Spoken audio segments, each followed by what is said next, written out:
On a Benda, CF Moto, KTM, Honda, Yamaha, Suzuki. Beaucoup de lancements ici directement du Festival Interlagos 2026. Voici une vidéo récapitulative de tout ce qui a été lancé ici. Je suis Amanda Pagliari, voici la chaîne moto la plus charmante du Brésil qui vous apporte aussi les tests et lancements les plus complets du secteur des deux roues sur internet. N'oublie pas de liker la vidéo et de t'abonner à la chaîne. Découvrons les nouveautés.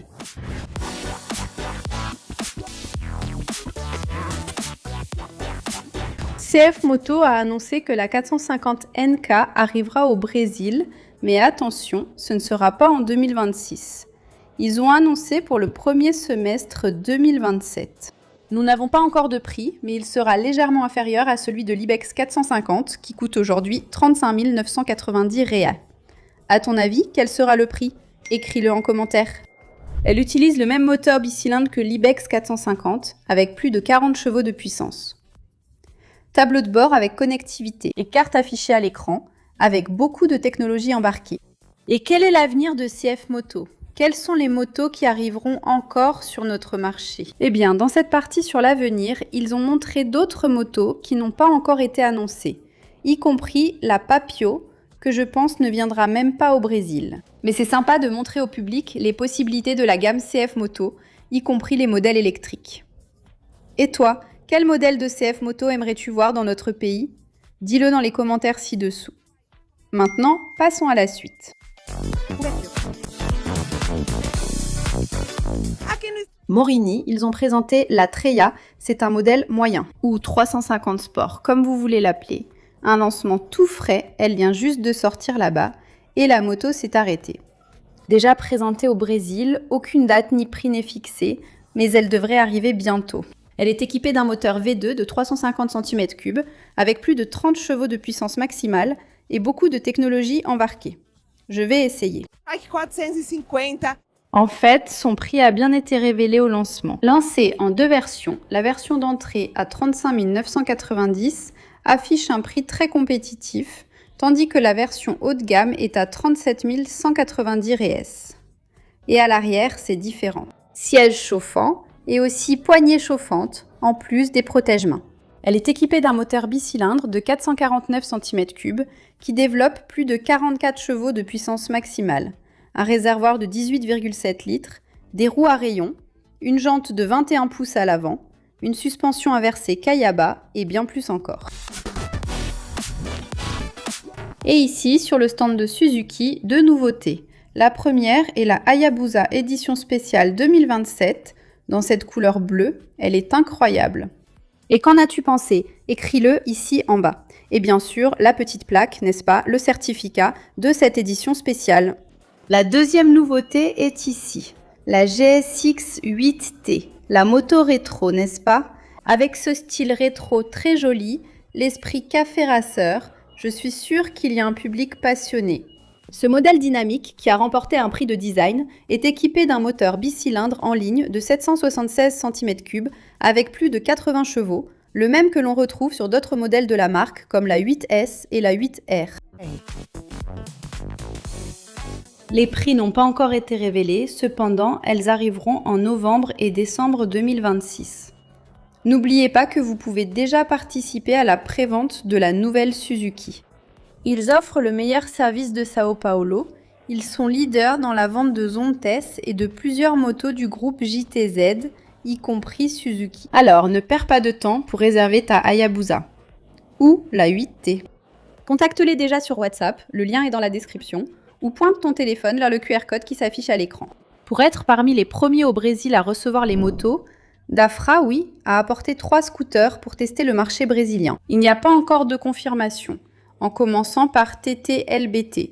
C'est bien ce nom-là, les amis. Un scooter robuste de 508 cm3 avec un moteur bicylindre qui développe une puissance maximale de 45,6 chevaux. Un autre modèle présenté était la Cruise 400 qui est équipée d'un moteur de 400 cm3 développant 34 chevaux, d'un tableau de bord TFT, de caméras avant et arrière, d'un contrôle de traction, de clés intelligentes et bien plus encore. Et enfin, la DXTG 400, la grande sœur de la DXTG 300, qui a déjà une vidéo sur la chaîne.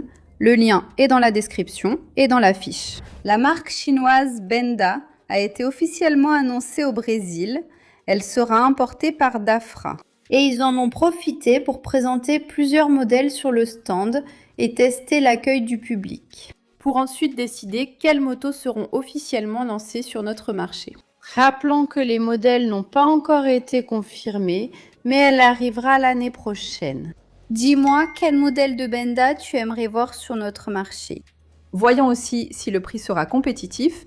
J'espère que oui, parce que les motos sont jolies et technologiques, et elles ont beaucoup de succès à l'étranger. Je suis très impatiente de les tester. Sur le stand de Kawasaki, nous avons eu 3 nouveautés. La première est ici, la Kawasaki Ninja ZX-10R. Elle a reçu de nombreuses améliorations électroniques, elle est plus puissante, plus sûre et aussi plus technologique. Voici une autre nouveauté, la KLX 230 en 3 versions. Quelle est la différence entre les deux? La hauteur de la selle, comme le débattement de la suspension est plus faible, la S est plus basse. Et la version R qui serait pour rouler normalement. La version Trail ne peut pas être immatriculée, avec un prix de 19 990 Réa et 24 990 Réa pour la version Bantré, et aussi la S de Small. Il y a déjà une vidéo ici sur la chaîne avec la fiche technique, et mon impression en la pilotant, c'est en tout terrain. La vidéo est sympa, regardez-la. Le lien est en description et dans la fiche.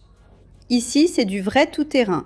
Présentée à l'EICMA en 2025, la KLE 500 est enfin arrivée sur notre marché. Mais c'est la façon Kawasaki, n'est-ce pas, de faire les lancements. Elle présente, annonce, dit que ça va arriver, mais ce n'est que l'année suivante que ça arrive sur notre marché avec le prix enfin défini. Au moins, nous avons la confirmation que cette moto arrivera sur notre marché. Et une polémique est déjà là, n'est-ce pas?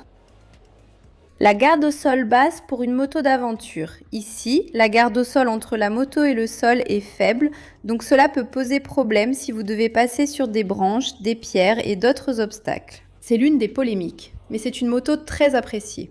51 chevaux. Je suis très curieuse de savoir comment la KLE va s'en sortir. Et tu sais, quand il y aura le lancement officiel, probablement en 2027, tu seras la première à le savoir.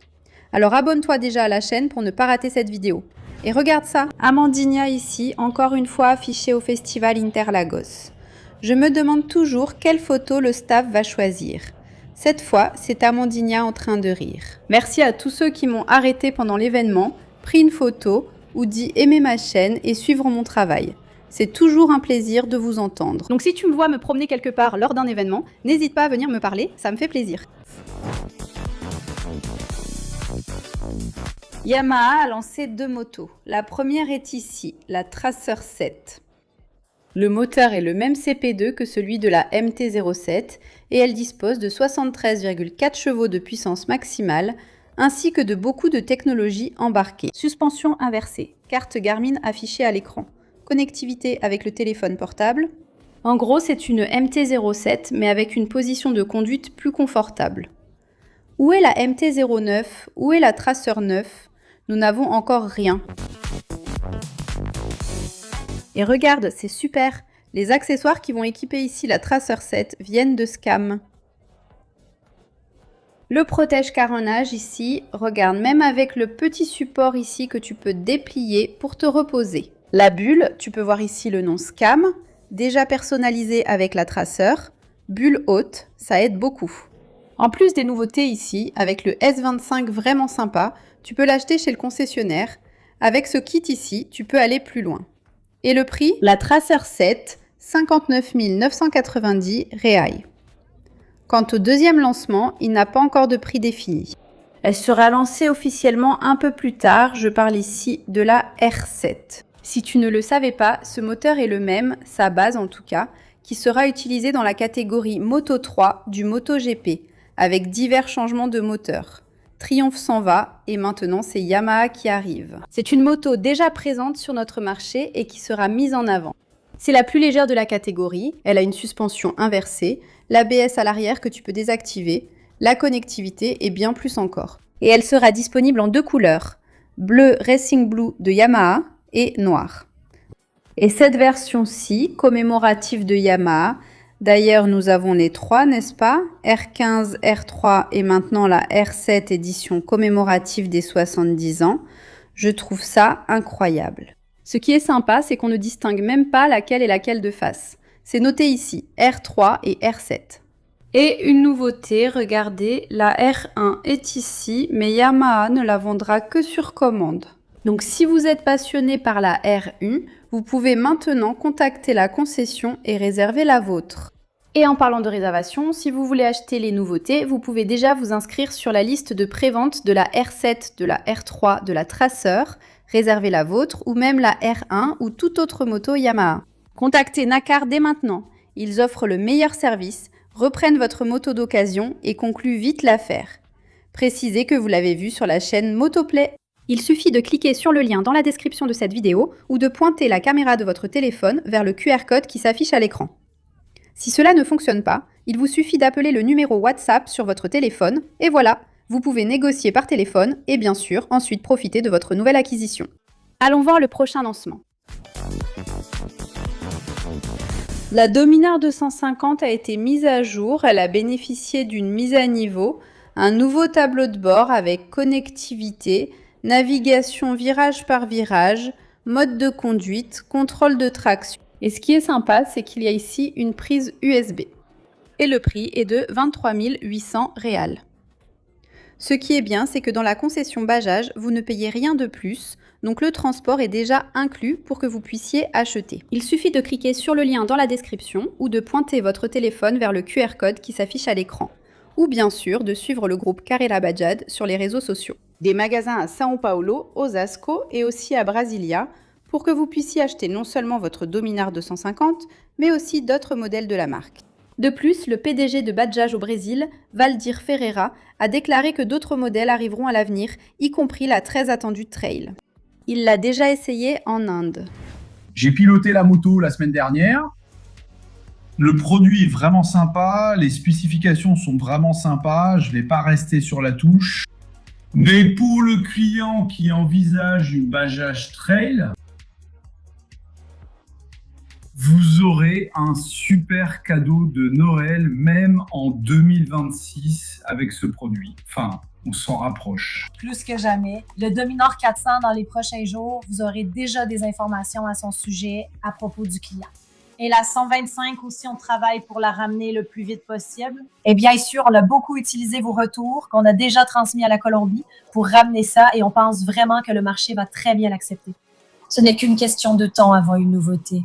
Tout est prévu pour le second semestre, avec plein de bonnes choses à venir. KTM a surpris tout le monde avec le prix des nouvelles 390 Adventure. Nous avons donc ici la version X avec des jantes en alliage léger et aussi ici la version R.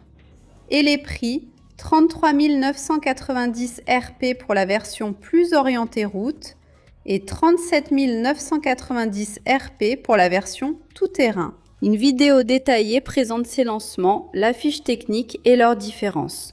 Le lien est en description et dans la fiche, regardez-la ensuite. Honda a présenté 3 nouveaux modèles. Le premier est une collaboration avec Sanrio, Abyss Kuromi.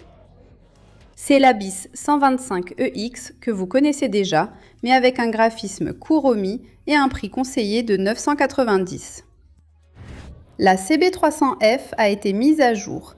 Il y a déjà une vidéo sur la chaîne, tu as vu, avec les détails de la fiche technique, montrant ce qui a changé en détail et le test de la moto.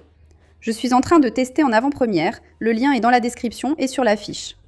Mais en résumé, qu'est-ce qu'on a maintenant? Fourche inversée, contrôle de traction, technologie optical bonding ici sur le tableau de bord, n'est-ce pas? Le T de fourche est maintenant en aluminium, le guidon est conique et d'autres changements ont été faits. Et maintenant, il n'y a plus de version CBS, elles sont toutes ABS. Et il y a 2 versions, l'entrée de gamme, donc ABS, et la version S. Qu'est-ce qui change, d'accord? Nous avons ici le capot de selle de série. En plus de la selle passager, il y a aussi le capot de selle pour lui donner un style sympa, ainsi que la couleur du ressort. Alors, qu'est-ce que tu as pensé de cette nouvelle CB300F Twister? Écris-le ici en bas. Et la star du stand Honda est ici, la grosse Hornet. La CB1000 Hornet est de retour. Nous avons 2 versions, d'accord? La version standard, normale, avec beaucoup de technologies embarquées, et la version SP. Et qu'est-ce qui est différent à l'arrière? À l'arrière, elle est équipée d'une suspension Öhlins. Nous avons aussi des freins Brembo. Et le Quick Shifter est de série ici sur la version SP. Et le prix les amis? La version d'entrée est à 68 800 Reas et la version SP à 76 750 Reas. Rappelez-vous qu'à Japalto, vous pouvez acheter ces nouveautés ou n'importe quel autre modèle Honda dans les meilleures conditions. Ils acceptent votre véhicule d'occasion de n'importe quelle marque comme reprise, sans financement avec le consortium et bien plus encore. Ne perdez pas de temps, contactez-les dès maintenant sur WhatsApp pour négocier votre Honda. Cliquez sur le lien dans la description, scannez le QR code avec votre téléphone ou appelez le numéro affiché. Passons au prochain lancement. Lequel ce sera? Royal Enfield a effectué 3 lancements. Himalaya Mana Black, qui propose une couleur noire différente et une selle rallye plus haute, pour 33 490 Reas. La Gohan Classic a également été lancée et arrive avec un look distinctif, un guidon surélevé mini-app, une selle bobber, mais elle est aussi équipée d'une selle passager, et elle est disponible en 2 versions. 26 490 Reas pour la version black et 26 990 Reas pour la version colorée. Et enfin, la Guerilla Apex, avec un nouveau guidon en aluminium, plus bas que celui de la Guerilla, conventionnel, carénage avant, monoplace de série, pneus sportifs et mode de conduite street et sport, en plus d'une couleur différente pour 30 490 Reas. De plus, Royal Enfield a apporté ici sur le stand l'Himalayan 750, qui est encore un prototype. Elle n'a même pas été lancée en Inde, alors imaginez au Brésil, mais elle est exposée. Et la GTR 750, qui est un concept, n'a pas encore été lancée non plus en Inde. Et une chose sympa, c'est que le PDG du groupe, qui est propriétaire de Royal Enfield, n'est-ce pas ? Monsieur Siddhartha a annoncé que l'usine de Manaus de Royal Enfield devrait être prête en 2027. C'est une bonne chose. Ici, chez BMW, nous avons eu 2 modèles. L'un déjà confirmé pour le Brésil, l'autre qui arrivera bientôt. Le premier d'entre eux est ici, la F450 GS bicylindre, qui a été lancée à l'étranger l'année dernière. Elle est magnifique, avec un moteur de 48 chevaux très technologique. Il y a plusieurs versions à l'étranger. BMW étudie quelle version elle va amener au Brésil, bien sûr, à quel prix. D'ailleurs, ils ont un QR code ici pour que le public réponde à l'enquête. Maintenant, passons au deuxième lancement. Et le deuxième lancement est ici pour célébrer les 10 ans de BMW Motorrad au Brésil. Ils ont lancé cette version commémorative ici, la 1300 GSA AESA. Regardez comme c'est sympa et il y a un graphisme exclusif. Ce qui est génial, c'est que cette édition commémorative a été entièrement pensée ici dans notre pays. Donc ici, vous avez des couleurs qui rappellent Manaus, n'est-ce pas? Où se trouve la seule usine BMW en dehors de l'Allemagne. Regardez comme c'est chouette. Et nous n'avons que 10 unités. Donc regardez, ici, vous voyez, 1 sur 10 éditions limitées, c'est vraiment un objet de collection. Et le prix n'a pas encore été révélé. Et ici, chez Vodge, en plus des 4 modèles déjà lancés au Brésil, ils ont apporté la 300 Rally. Cette moto, bien qu'elle soit d'entrée de gamme, n'a pas encore de date de sortie définie. Elle devrait arriver en 2027 quand on découvrira le prix. Et vous, aimeriez-vous la voir sur notre marché? Écrivez-le ci-dessous.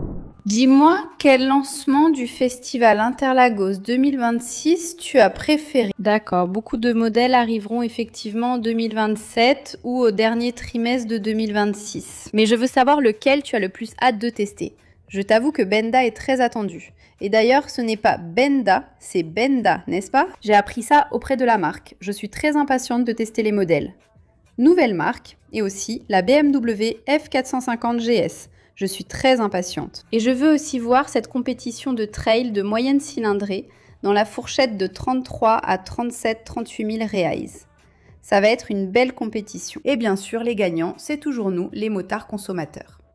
Mais voilà, si tu as aimé la vidéo, laisse un like et partage avec tes amis. J'ai laissé plus de vidéos ici dans ma description pour que tu puisses suivre en détail. Et abonne-toi à la chaîne avec la cloche activée, comme ça dès que je ferai les essais détaillés, quand les motos arriveront vraiment sur notre marché, tu seras informé en premier ici sur la chaîne Motoplay. À la prochaine, gros bisous!